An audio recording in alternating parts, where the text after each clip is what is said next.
Okay. अब आपको ये थोड़ा सा आपको कंसिडर करना है इस तरह से, जैसे हम लोग अमेजोन वाले किसी वेबसाइट पे अगर काम कर रहे हैं, कोई अगर ई कॉमर्स वाली जो वेबसाइट है, तो वहाँ पे हमारे पास एक आइटम का कोई इमेज रहेगा, उसके बाद उसका प्राइस रहेगा, और उसके बाद जो है उसका डिस्क्रिप्शन रहेगा, ठीक है। अब डिस्क्रिप्शन के लिए हमने H3 जो है वो एलिमेंट, ऐसे हमारे पास है 1000 कार्ड, ठीक है। तो ये सब जो है, जैसे ये ड्यू है आइटम नाम का, ठीक है, तो ये आइटम नाम के सारे 1000 ड्यू है हमारे पास, जिसका क्लास हमने आइटम रखा है, ठीक है, या अलग अलग भी हो सकता है, ठीक है, आइटम 1 2 3 4 इस तरह से, ठीक है। इस तरह की ड्यू हो सकती है 1000 ड्यू। अब हम हर बार तो नहीं कर सकते कि भाई क्लास आइटम में जो है, गए हम लोग और उसमें से एक कोई सिलेक्ट किया, आइटम 1 में 2 में 3 में, इस तरह से नहीं। तो हम लोग क्या कर सकते हैं, ये सारे 1000 या 2000 जितने भी कार्ड हमारे पास रहेंगे, ठीक है, ये सारे कार्ड में हम लोग एक ही बार में बोल सकते हैं। अब ये हो सकता है कि कहीं पे डिस्क्रिप्शन कम है, या कहीं पे हो सकता है कि हमने डिस्क्रिप्शन ज्यादा दे रखा है, ठीक है। डिस्क्रिप्शन मान लो इसके अंदर मैं 3 लाइन का डिस्क्रिप्शन दे रखा है, ठीक है, तो ये कहीं पे कम कहीं पे ज्यादा हो सकता है। तो अब ये तो आप सिंपल कर सकते थे कि भाई H3 सारे के सारे ये भी कर सकते हो, ठीक है। ये आपको फैसिलिटी यहाँ पे देता है कि भैया जितने भी मेरे पास, जैसे प्राइस के लिए मैंने H2 सिलेक्ट किया है, H3 जितने हैं उसके बैकग्राउंड कलर को रेड कर दो, तो ये सारे H2 देखेगा, ठीक है। किसी के ये जितने भी डिव है उसके अंदर एक एक ही साथ में सारे H2 देखेगा, और उसके बाद जितने भी H3 मिलेंगे, चाहे फिर एक रहे, दो रहे, तीन रहे, वो सारे डिजाइन कर देगा वो, ठीक है। तो ये इसका रियल यूज केस होता है। अब ये आपको और भी अच्छे से समझ में आएगा जब हम लोग एडजेसेंट वाला सिलेक्टर सीखेंगे। तो अभी जनरल सिबलिंग सिलेक्टर में आपको क्या चीज ध्यान में रखना है, कि जिनका कॉम्बिनेशन आप बना रहे हो वो दोनों होने चाहिए भाई भाई भाई, मतलब सेम पेरेंट के चाइल्ड होने चाहिए, ठीक है, पहली बात। दूसरी बात, लेफ्ट साइड वाला जो रहेगा, जो आपका सिंबल है, सिंबल भी आपको याद रखना है, टिल्डा सिंबल यूज करना है। टिल्डा के लेफ्ट साइड जो रहेगा उसके ऊपर इफेक्ट नहीं होगा, जो राइट साइड रहेगा उसी के ऊपर इफेक्ट होगा, ठीक है। उसके बाद आपको याद रखना है कि जो भी राइट साइड वाला एलिमेंट है, या लेफ्ट साइड वाला एलिमेंट के बाद वाला जो भी एलिमेंट है, ठीक है, जैसे यहाँ पे H2 के बाद जितने भी H3 रहेंगे, वो सारे के सारे H3 पे वो वर्क करेगा। जैसे इस एक ड्यू के अंदर चाहे इसके नीचे 1000 भी H3 रहेंगे, ठीक है, तो वो सारे H3 यहाँ पे कलेक्ट कर देगा और उसके ऊपर डिजाइन कर देगा। ये चीज आपको ध्यान रखनी है जनरल सिबलिंग सिलेक्टर के अंदर। तो ये क्या आपको क्लियर है, जनरल यस सर। सिबलिंग, ठीक है। अब नेक्स्ट वाला जो हमारा, नेक्स्ट वाला जो हमारा सिलेक्टर है, ठीक है। अब जनरल सिबलिंग के लिए देखो, आपको पीडीएफ जो दिया गया है, ठीक है, वहां पे भी एक एग्जांपल में आपको एक डायग्राम दिखाई गई है, ठीक है, मैं आपको वो डायग्राम दिखा देता हूँ कौन सा है, ठीक है। ये डायग्राम देखो आपको दिखाई गई है, अगर आपके पास पीडीएफ है, ठीक है, और मैं कंसिडर करो कि सभी के पास पीडीएफ है। देखिए इसने क्या कहा है जनरल सिबलिंग सिलेक्टर के अंदर, H1 के बाद वाले जितनी पी है उसे सिलेक्ट करना है। अब देखिए ये बॉडी आपका एलिमेंट है, बॉडी के अंदर क्या क्या है, बॉडी के अंदर है आपका H1 पी, उसके बाद एक ड्यू है, ड्यू के अंदर भी पी है, ठीक है, और उसके बाद, और अब ये सिचुएशन अगर आपको HTML में बनानी हो तो कैसी बनाओगे आप लोग, जैसे कि H1 रहेगा बॉडी में, H1, उसके बाद रहेगा P, उसके बाद रहेगा एक ड्यू, इस ड्यू के अंदर रहेगा एक और P, और उसके बाद 2P। ये सेम सिचुएशन है जी। Yes sir. और इसने देखो यहाँ पे आपको बताया है कि अगर आप करते हो H1 के बाद वाला P, तो ये रहा आपका H1, इसके बाद वाले इसके जितने भाई होंगे वो सिलेक्ट करेगा, जैसे ये P इसका भाई है, क्योंकि दोनों का जो है पेरेंट बॉडी है, इसका भी पेरेंट बॉडी है, H1 का भी पेरेंट बॉडी। अब जितने ऐसे P एलिमेंट है जिनका पेरेंट बॉडी है, जो कि H1 का पेरेंट है, वो सभी डिजाइन होंगे, लेकिन ये वाला जो P आपको दिखाई दे रहा है, ये P डिजाइन नहीं हुआ है। क्यों नहीं डिजाइन हुआ है, पेरेंट डिफरेंट है। क्योंकि इसका पेरेंट डिफरेंट है, ठीक है। है। हाँ, लेकिन अगर ऐसी सिचुएशन इसमें बनती है कि इस पेरेंट के अंदर भी इसका एक भाई है जिसका नाम H1 है, तो फिर ये डिजाइन करेगा। समझ रहे हो आप लोग। Yes sir. यस। हाँ, तो यहाँ पे इम्पोर्टेंट जो है H1 मतलब भाई है, ना कि पेरेंट। बॉडी है ड्यू ये इम्पोर्टेंट नहीं है, भाई है और उसके नीचे है। H1 के ऊपर वाले P करेगा क्या ये डिजाइन, इधर अगर कितने 10 भी P हो गए, H1 से पहले, वो डिजाइन करेगा क्या? नहीं करेगा। नहीं। ठीक है, या इसके ऊपर जितने H1 के ऊपर जितने जितने भी पी रहे वो डिजाइन नहीं करेगा। जनरल सिबलिंग में आपको समझना है कि जो कॉम्बिनेशन जिसके साथ आप, ये जो कॉम्बिनेशन है जिसके साथ बना रहे हो, उसके बाद वाले ही सारे एलिमेंट डिजाइन होंगे। क्लियर है? Yes, sir. ओके, Yes, सो sir. Yes, sir. नेक्स्ट जो हमारा सिलेक्टर है उसकी तरफ चलते हैं। और नेक्स्ट सिलेक्टर है आपका एडजेसेंट सिबलिंग सिलेक्टर। ठीक है, अब यहाँ पे आपको जनरल सिबलिंग और ज्यादा अच्छे से क्लियर होगा। ठीक है, एडजेसेंट के बारे में थोड़ा सा डिस्कशन कर लेते हैं। दूसरा जो हमारा कॉम्बिनेटर सिलेक्टर के अंदर एलिमेंट है, सिलेक्टर है, वो है एडजेसेंट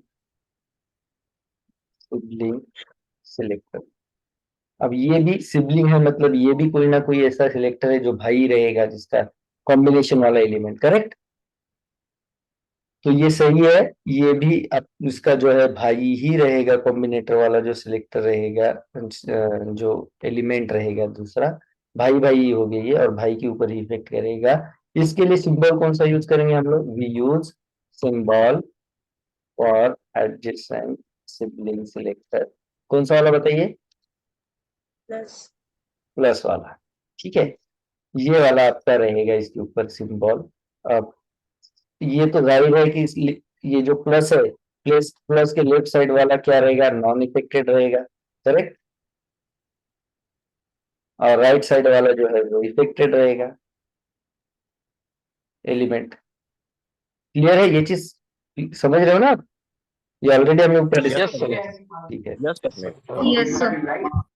ठीक है। तो अब लेकिन यहाँ पे क्या फर्क है फिर? अब अगर आप सेम बोल रहे हो कि ये भी भाई पे इफेक्ट करेगा, ये भी भाई पे इफेक्ट करेगा, ये भी लेफ्ट वाले पे नहीं करेगा, ये भी लेफ्ट वाले पे नहीं करेगा, राइट साइड वाले पे दोनों करेंगे, तो फिर फर्क क्या है? तो फर्क ये आपको समझना है कि एडजेसेंट जो काम करता है, it will design only on one content after the content which with combination we have done. ठीक है, after the content or element which we have used for combination। जो भी हमने कंटेंट जो है या एलिमेंट जो है वो कॉम्बिनेशन के लिए अगर यूज किया है, तो उसके बाद वाला ओनली ऑन वन, उसके बाद वाला जो एक ही रहेगा एलिमेंट उस पे। जैसे कि सिर्फ मैं यहाँ पे H2 प्लस H3 अगर करता हूँ, तो ये क्या करेगा? H2 के बाद वाला उसका भाई पकड़ेगा, लेकिन ओनली वन, एक ही भाई उसके बाद वाला सिर्फ पकड़ेगा। जैसे कि यहाँ पे अगर आप यही सेम एग्जांपल ले लेते हो, H2 के बाद H3, तो ये जरा समझदार भाई है। ये जो भी इसे मिल रहा है वो अपने सारे उसके बाद वाले सारे भाइयों में, उसके बाद वाले उससे छोटे वाले, ठीक है, ये समझ रहे हैं, उसके पहले वाले नहीं, उसके बाद वाले सारे भाइयों में बांट दे रहा है। लेकिन ये थोड़ा सा ढीठ टाइप का बंदा है, ये अपने बाद वाला जो एक ही है उस एक ही भाई को देगा। तो यहाँ पे फर्क आपको समझना है कि अगर मैं यूज करता हूँ जनरल सिबलिंग के जगह एडजेसेंट सिबलिंग, तो आउटपुट में आप देखोगे कि H2 के बाद वाला सिर्फ एक ही एलिमेंट डिजाइन होगा। जैसे आपने दूसरे ड्यू में देखा होगा, बहुत सारे हमारे पास H3 है, लेकिन वो किसे कर रहा है? ओनली एक ही एलिमेंट को डिजाइन करेगा। लेकिन जनरल सिबलिंग क्या करेगा? जैसे कि यहाँ पे अगर हम लोग एग्जांपल लेते हैं जनरल सिबलिंग का, तो वो अपने बाद वाला, जैसे ये H2 वाला एलिमेंट है, H2 के बाद वाले सारों को वो बैकग्राउंड कलर रेड कर देगा। लेकिन एडजेसेंट क्या करेगा? अपने बाद वाला सिर्फ एक ही पकड़ेगा और उसी को बैकग्राउंड कलर जो है वो चेंज कर देगा। क्लियर है आपको? Yes, sir. Yes, sir. हाँ, Yes, sir. जनरल सिबलिंग और एडजेसेंट में फर्क। अब यहाँ पे थोड़ा सा चेंज अब हो सकता है। देखिए, मैंने कहा है H3 के बाद वाला H3, तो यहाँ पे अब आपको दिखेगा कि ये कुछ सिबलिंग जैसा ही काम कर रहा है, अपने बाद वाले सारे सारे एलिमेंट को ही डिजाइन कर रहा है। तो ये तो जनरल सिबलिंग जैसा कहोगे आपको कि ये तो जनरल सिबलिंग जैसा काम कर रहा है, लेकिन नहीं, कंडीशन के हिसाब से अगर देखा जाए तो वो सही काम कर रहा है। ठीक है, जैसे कि हमने कहा है H3 के बाद वाला H3, तो वो क्या करेगा? HTML में आएगा, H3 को पकड़ेगा, ठीक है। अब जबकि हमने कहा है कि जो लेफ्ट साइड हैंड रहेगा, लेफ्ट साइड को रहेगा, वो डिजाइन नहीं होगा। तो पहला जो H3 रहेगा वो डिजाइन नहीं होगा, क्योंकि हमने कहा है H3 के बाद वाला H3।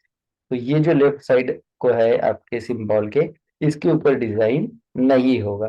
ठीक है, तो देखिए जो पहला H3 है उसके ऊपर डिजाइन नहीं हुआ, और बाकी भी आप नीचे देखोगे तो जितने H3 है, पहला H3 इसमें एक ही है H3, तो इसके ऊपर भी डिजाइन नहीं हुआ। इसके बाद अगर रहते थे तो उसके ऊपर डिजाइन हो जाता था, जैसे कि यहाँ पे है H3 के बाद वाले सारे H3 पे वो डिजाइन हो रखा है। समझ रहे हो? Yes sir. ठीक है। अब आपको मैं ये समझाता हूँ कि ऐसा क्यों हुआ है कि यहाँ पे एडजेसेंट, तो हमने कहा है कि आपके जो भी लेफ्ट हैंड साइड वाला है उसके बाद का एक ही एलिमेंट को डिजाइन करने वाला है। तो फिर यहाँ पे क्यों ऐसा हुआ कि उसने मल्टीपल डिजाइन कर लिए है? ठीक है, तो उसे थोड़ा सा समझ लेते हैं। देखिए यहाँ पे इस तरह का हमारा आउटपुट है, और हमने जो ऑर्डर दे रखा है CSS के अंदर कि भैया H3 के बाद वाला H3 एक ही डिजाइन करो। अब प्लस का मतलब एडजेसेंट सिलेक्टर है, एडजेसेंट सिलेक्टर का मतलब इसके बाद वाला एक ही डिजाइन करना है, जो कि मैंने आपको यहाँ पे नोटपैड में लिख कर दिया है कि वो एक ही के ऊपर जो है इफेक्ट करता है। करेक्ट? तो फिर आप कहोगे सर यहाँ पे तो 3 के ऊपर इफेक्ट कर दिया है, तो ये कैसे इफेक्ट किया है ये आपको समझना है। पहले तो ये गया H3 की तरफ, जो इसको ये पहला H3 दिखाई दिया, इसने रूल फॉलो किया कि लेफ्ट साइड वाला जो है उसे डिजाइन नहीं होगा। ठीक है, दूसरा हमारा रूल है कि H3 के बाद जो भी रहेगा वो एक ही डिजाइन होगा। तो इसने पहले इस H3 को पकड़ा, फिर उसके बाद वाला एक डिजाइन किया। ठीक है, अब यहाँ पे हमारा कंपाइलर लाइन टू लाइन काम कर रहा है। वो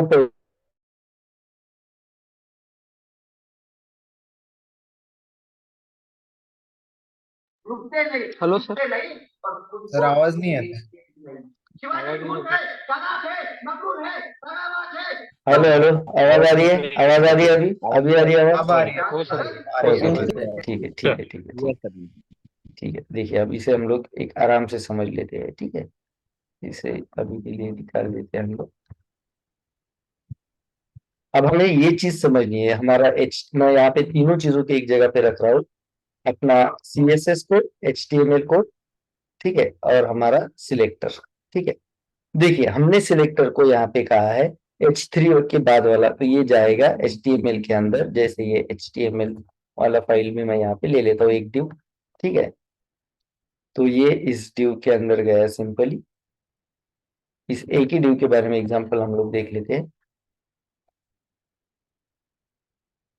ठीक है, ये है हमारा। अब ये यहाँ पे गया, इसने क्या किया एज पर रूल, पहला H3 जो है डिस्क्रिप्शन वाला, इसे छोड़ दिया, क्योंकि हमने कहा है कि सिंबल के लेफ्ट साइड वाला छोड़ देगा। करेक्ट? तो इसने ये छोड़ दिया। क्लियर? Yes sir. और उसके Yes, sir. और उसके बाद वाला डिजाइन कर लिया। करेक्ट? उसके बाद वाला उसने डिजाइन कर लिया, तो ये अभी राइट हो गया। पहली सिचुएशन राइट है, पहला छोड़ दिया H3, दूसरा उसे डिजाइन किया। दूसरा डिजाइन किया। अब फिर से आएगा वो दूसरे H3 के ऊपर, तो वो है डिस्क्रिप्शन। देखो ये लाइन उसने कर दिया कंप्लीट, कंपाइलर ने। दूसरे H3 पे आ गया, ये दूसरा H3। ठीक है, अब यहाँ पे वो दूसरा H3 कौन सा है? ये वाला है, जो कि डिजाइन हो ऑलरेडी रखा है। डिजाइन। ठीक है, तो ये क्या करेगा, इसे छोड़ देगा, लेकिन ये डिजाइन हो रखा है, लेकिन कौन से वाले कंडीशन के साथ? इसके वाले कंडीशन के साथ डिजाइन हुआ। इसके साथ अगर देखेगा तो वो इसे छोड़ दे रहा है और इसे डिजाइन कर रहा है। करेक्ट? इसे डिजाइन नहीं कर रहा है ये वाला कंपाइलर, ये वाली लाइन को। ठीक है, वो गया पहले H3 ढूंढा, H3 के बाद वाला जो एलिमेंट है उसे डिजाइन किया, मतलब ये वाले एलिमेंट को डिजाइन किया। फिर से उसे H3 मिला, फिर उसके बाद उसने उसे छोड़ दिया, इसे छोड़ दिया, इसे डिजाइन किया। फिर से तीसरे लाइन पे आया, तीसरे लाइन पे आने के बाद तीसरी लाइन को छोड़ के चौथी लाइन को उसने डिजाइन किया। मतलब उसके कंडीशन में बैठ रहा है कि एक अगर वो छोड़ भी दे, क्योंकि वो सारे बैक टू बैक है, ठीक है, एक ही साथ सारे H3 एलिमेंट है, उसकी वजह से क्या हो रहा है कि एक एलिमेंट को छोड़ के अगर वो एक भी डिजाइन कर ले तो भी सारे एलिमेंट जो है वो H3 डिजाइन हो जाएंगे। समझ रहे हो क्या आप लोग? बताइए मुझे। Yes sir. Yes sir. Yes, sir. हाँ, तो ये जो आपको लग रहा है कि ये जनरल सिबलिंग जैसा काम कर रहा है, सारे डिजाइन कर रहा है, तो नहीं, ये क्या करेगा, पहला छोड़ेगा दूसरा डिजाइन। अब ये पहले कंडीशन के पेयर में ही ये काम हो चुका है, पहले कंडीशन के पेयर में ही ये काम हो चुका है कि इसे डिजाइन कर दिया गया है। अब वो दूसरी तरफ यहाँ पे है, तो यहाँ पे इसने छोड़ दिया, इसे छोड़ के इसे ही डिजाइन किया है। लेकिन ये डिजाइन जो हुआ है वो पहले कंडीशन में ही इसी के साथ हुआ है।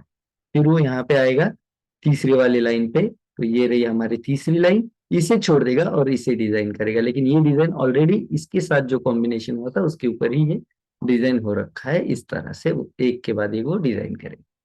समझ रहे हो? लेकिन कंडीशन वही है कि एडजेसेंट सिलेक्टर जो है वो अपने बाद वाला एक ही एलिमेंट डिजाइन करेगा, वही जनरल सिबलिंग जो है अपने बाद वाले सारे एलिमेंट को डिजाइन करेगा, जो भी टारगेट एलिमेंट है। क्लियर है दोनों में आपको फर्क, एडजेसेंट और जनरल सिबलिंग में? Yes, Yes, sir. sir. Yes, अगर sir. किसी को अगर कोई भी कंफ्यूजन है तो आप बता सकते हो। सर हाँ बताइए। सर, ये ऑपरेशन एक ही बार होगा या फिर थ्रू आउट ऑल बॉडी एक एक बार होगा? थ्रू आउट ऑल बॉडी, जहां पे भी उसे H3 मिलेगा ना, इसमें कहीं पे भी मिले, जैसे हाँ पहला उसे पहला H3 मिल रहा है तो उसके बाद वाला वो डिजाइन कर रहा है, फिर यहाँ पे दूसरा H3 मिल रहा है उसके बाद वाला डिजाइन कर रहा है, तीसरा H3 मिल रहा है उसके बाद वाला डिजाइन कर रहा है, इसकी वजह से ये सारे डिजाइन सर, हो गए। फिर वापस इधर वो ये H3 ढूंढेगा, लेकिन इसके सर बाद वाला रिपीटेड कोई है क्या? कंडीशन, नहीं सर, नहीं, क्वेश्चन sir. ये है कि सर रिपीटेड कंडीशन में नहीं है सर, S3 + S2 हमने लिया है, राइट? हाँ, तो सर वो एक ही बार यूज करेगा या फिर सारे एलिमेंट में S3 देखा गया उसके बाद वही, फिर S2 डिजाइन कर देगा? हाँ वही मैं यहाँ पे बोल रहा हूँ आपको कि जैसे वो ये हो गया, यहाँ तक तो रिपीटेड हो गया, ठीक है, तो फिर वापस वो यहाँ पे आएगा, H3 ढूंढेगा। अब इसे H3 के बाद कोई H3 है क्या? नहीं.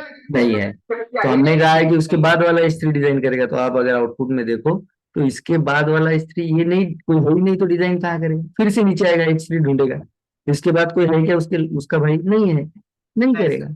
बरोबर, ये पूरा ऑल यस। ओवर बॉडी पे करेगा। तो देखिए आपको आउटपुट अगर आप देखो तो ये क्या करेगा, देखो अब ये ऑलरेडी H3 है, लेकिन इसके बाद कोई H3 है नहीं, तो डिजाइन नहीं करेगा। ये भी फिर H3 ढूंढेगा, उसके बाद कोई है नहीं, क्योंकि उसका भाई होना चाहिए और उसके बाद वाला होना चाहिए, उसके बाद वाला एक ही वो डिजाइन करता है, तो वो डिजाइन नहीं करेगा और ऑल ओवर बॉडी पे ये वर्क करेगा। सेम अगर इसे यस। मैं ब्रेक कर दूं यहाँ पे H2 के साथ, देखो मैं अगर यहाँ पे ब्रेक कर दूं H2 के साथ, ठीक है, और कहूँ H2D1H2, ठीक है, अगर ऐसा मैं कहूँ इसे, तो देखिए अब मैं इसे थोड़ा सा चेंज कर देता हूँ, H3 की जगह पे H2 करता हूँ, तो अब आपको दिखाई देगा वो यहाँ पे H2 पे आया, उसके बाद वाला एक ही H3 डिजाइन करेगा वो, ठीक है, ओनली वन। फिर वो H2 ढूंढेगा, उसके बाद वाला ओनली वन H3 ही वो डिजाइन करेगा, ठीक है। तो अब आपको इसके अंदर ब्रेक यस। होता नजर आएगा, देखिए शुरुआत से, ठीक है, पहला यस इसके सर। अंदर वहां पे है मल्टीपल, लेकिन वो डिजाइन नहीं करेगा, उसके बाद वाला एक ही डिजाइन H2 पकड़ेगा, उसके बाद वाला एक वापस नीचे फिर चाहे कितने रहे नहीं पकड़ेगा, H2 उसके बाद वाला, और ऑल ओवर बॉडी ये रिपीट करेगा। क्लियर? जहां पे भी H2 होगा वो देखेगा ही कि क्या इसके नीचे कोई H3 इसका भाई है, अगर है तो डिजाइन करेगा, नहीं है तो नहीं करेगा। और अगर मल्टीपल H3 है तो उसमें से भी पहला ही जो उसके एग्जैक्ट नीचे वाला है उसी को डिजाइन करेगा एडजेसेंट में, और सिबलिंग में उसके नीचे वाले साथ। क्लियर है? Yes sir. Yes. अगर इसके अंदर कोई कंफ्यूजन है तो आप लोग पूछ सकते हो, कोई भी कंफ्यूजन अगर रहे तो हम लोग एग्जांपल के साथ कर देंगे क्लियर। क्लियर है? All clear. Okay, all Yes, clear, sir. Fine. So next हमारा जो सिलेक्टर है वो है चाइल्ड। ये दोनों ही जो थे ना, जनरल सिबलिंग और एडजेसेंट, ये दोनों ही थोड़े से कॉम्प्लेक्स टाइप के थे, बस। अब बाकी जो है ना वो बहुत ज्यादा इजी है। तीसरा जो हमारा है कौन सा वाला है? चाइल्ड। चाइल्ड सिलेक्टर, ठीक है। Child. तीसरा जो है ये है चाइल्ड।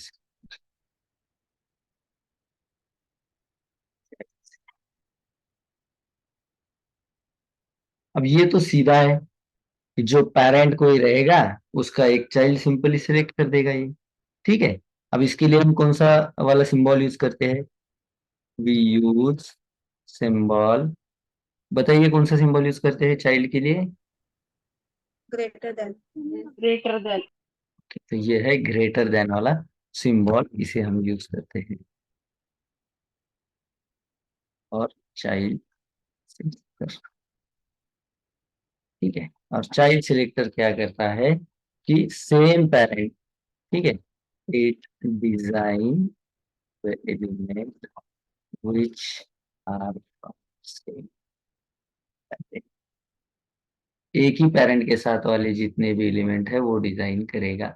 जैसे कि आप देख रहे हो div के अंदर, मैंने अगर कहा div के अंदर जितने भी, div मेरा पेरेंट है, मैं कहूंगा div के अंदर जितने भी h2 है वो सारे डिजाइन हो जाए, ठीक है। तो इसे कर देता हूं मैं कलर बोल्ड, सेव कर लेते हैं। तो देखिए ये क्या करेगा, div ढूंढेगा कहाँ पे है, ठीक है। हाँ कुछ बोलना चाह रहे हो क्या? और ग्रेटर देन तो यूज हाँ हाँ बरोबर, ये थोड़ा सा चेंज हो गया। अब ये क्या करेगा, ग्रेटर देन का एच, साइन। हाँ डिपेंडेंट का साइन थोड़ा सा प्रॉब्लमेटिक था। अब ये क्या करेगा, ड्यू ढूंढेगा, उसके अंदर क्या करेगा, H2 ढूंढेगा, सिंपल। देखिए तो यहाँ पे हमारे पास है ये पहला ड्यू, उसके अंदर H2। अब अगर मल्टीपल H2 होते हैं, ठीक है, जैसे कि यहाँ पे इस H2 के नीचे एक और भी H2 ले लेता हूँ मैं, ड्यू 1 H2 सेव कर देते हैं। तो देखिए जितने भी ड्यू है उसके जितने भी चाइल्ड जिनका नाम होगा H2, ठीक है, वो सारे H2 को वो डिजाइन करेगा। यहाँ पे एक चीज आपको समझना है, यहाँ पे कंटेनर और कंटेंट या पेरेंट और चाइल्ड वाला इवेंट है, वेरी सिंपल, कि किसी सेम पेरेंट के अंदर जितने भी सेम चाइल्ड होंगे उसे वो डिजाइन करेगा। समझ रहे हो आप? Yes sir. Yes, ठीक है। sir. अब इसी को हम लोग सिर्फ एक ही पेरेंट के साथ थोड़ा सा और डिटेल में समझने की कोशिश करते हैं। हमारे पास एक ड्यू है, ठीक है, इस ड्यू के अंदर मैंने कहा कि ड्यू के अंदर जितने H2 है उन्हें डिजाइन करिए, ठीक है। अब मैं क्या कर रहा हूँ यहाँ पे देखिए, इस ड्यू के अंदर एक और ड्यू लेता हूँ और इसके अंदर एक H2 ले लेता हूँ। Welcome due to H2। Sir आवाज ब्रेक झाली. हेलो, आवाज आ रही है? हाँ सर, अब आवाज नेटवर्क का येतोय कोई सर इश्यू है आपकी? शायद। आता येत. ठीक है। अब हम क्या कर रहे हैं, यहाँ पे एक ही ड्यू के अंदर एक और ड्यू ले रहे हैं और उसके अंदर भी H2 ले रहे हैं। आउटपुट देखिए आपको दिखाई देगा कि वो भी डिजाइन हो रहा है, क्योंकि आपका कंडीशन ट्रू हो रहा है। ड्यू ढूंढो उसके अंदर H2 ढूंढो, तो वो डिजाइन सिंपली कर लेगा, उसे कोई लेना देना नहीं। ये चाइल्ड है, इसका पेरेंट ड्यू है, H2 चाइल्ड है, उसका पेरेंट ड्यू है, बस यहाँ पे भी वही, H2 चाइल्ड है, उसका पेरेंट ड्यू है, H2 चाइल्ड है, उसका पेरेंट ड्यू है। तो इस तरह से चाइल्ड एलिमेंट जो है, चाइल्ड सिलेक्टर जो है वो काम करता है। यहाँ पे सिंपल है, कंटेनर आपका लेफ्ट साइड रहेगा जैसे, और कंटेंट जो है, पेरेंट जो है लेफ्ट साइड रहेगा, और जो चाइल्ड है वो राइट साइड रहेगा ग्रेटर देन सिंबल के। एकदम सीधा सीधा, इसमें कोई चीज नहीं, बस आपको ये समझ में आना चाहिए कौन सा वाला पेरेंट आपको सिलेक्ट करना है। Clear? Yes, sir. Yes sir. तो नेक्स्ट चाइल्ड के अंदर, अब नेक्स्ट जो हमारा सिलेक्टर है वो है डिसेंडेंट सिलेक्टर, ठीक है, डिसेंडेंट सिलेक्टर।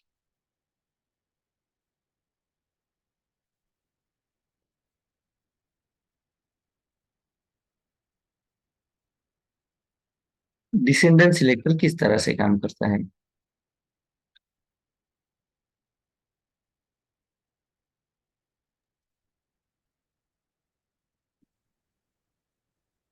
ठीक है, यहाँ पे एक स्पैन लेता हूं मैं, उसके अंदर भी वेलकम कर देता हूँ H।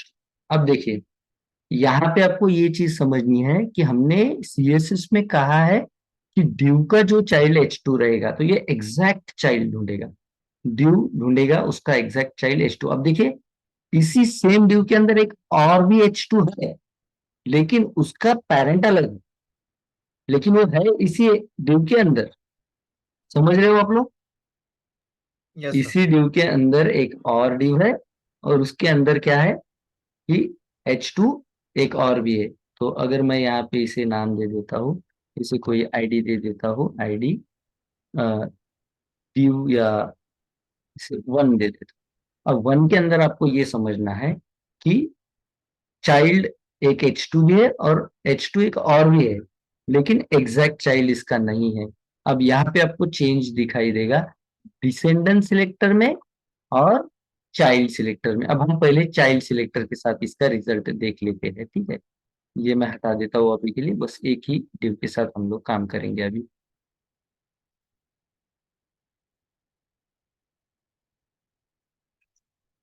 ठीक है, देखिए अब यहाँ पे आप देखोगे ये जो वेलकम वाला H2 है, वेलकम H2 ही दे देता हूँ मैं इसे। यहाँ पे चाइल्ड सिलेक्टर ने क्या किया है, ड्यू ढूंढा और उसका एग्जैक्ट चाइल्ड ढूंढा H2, ठीक है। अब यहाँ पे हालांकि एक और H2 है जो कि ऑलरेडी ड्यू के अंदर, लेकिन उसका एग्जैक्ट चाइल्ड नहीं है, वो उसके चाइल्ड का चाइल्ड है, करेक्ट। होता। तो यहाँ पे देखिए अगर ऐसी सिचुएशन बनती है कि यहाँ पे मेरे पास काफी सारे कंटेनर है एक ही कंटेनर के अंदर, और हर कंटेनर में जो है इस तरह का एलिमेंट है कोई, जैसे मैं इसे कर देता हूँ वेलकम सेक्शन H2। तो चाइल्ड में क्या करेगा, इन्हें डिजाइन नहीं करेगा, लेकिन आपके पास अगर कोई सिचुएशन है कि भैया ये वाला जो मेरा ड्यू है, जो 1 वाला मेरा ड्यू है, इसके अंदर चाहे इसके चाइल्ड हो या चाइल्ड के भी चाइल्ड हो, और उसके अंदर अगर H2 है, तो मुझे वो सारे H2 डिजाइन करने हैं कि जो चाइल्ड के अंदर भी चाइल्ड है। तो ऐसे टाइम में आपको यूज करना होता है डिसेंडेंट सिलेक्टर, ठीक है। नेक्स्ट जो हमारा सिलेक्टर है वो है डिसेंडेंट सिलेक्टर।